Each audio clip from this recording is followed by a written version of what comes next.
Diamond બ્રુસના લોકાર્પણની તારીખ નક્કી થતાની સાથે જ ગાર્ડનની કામગીરીએ જોર પકડ્યું છે. હાલમાં ગાર્ડનનું કામ 90% જેટલું પૂર્ણ થઈ ગયું છે અને ફિનિશિંગની કામગીરી પ્રગતિ હેઠળ છે. અંદાજિત 50,000 સ્ક્વેર મીટર એરિયામાં સાકાર કરવામાં આવેલા આ ગાર્ડન પાછળ ₹12 કરોડનો ખર્ચ થવાનો અંદાજ છે.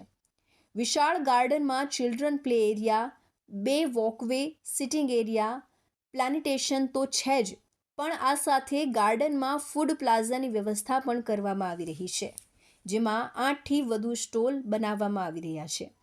આ ગાર્ડન સામાન્ય નાગરિકો માટે બનાવવામાં આવ્યું છે.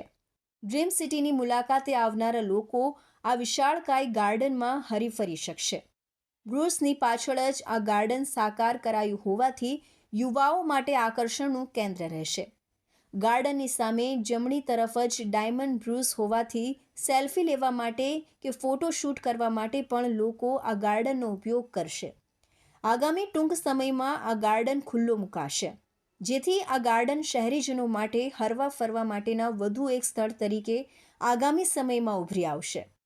ગાર્ડનમાં પ્રવેશ મેળવવા માટે સંભવતઃ કોઈ ટિકિટ હશે નહીં. આગામી દિવસોમાં ફૂડ પ્લાઝાની દુકાનો ફાળવવાની પ્રક્રિયા હાથ ધરાશે.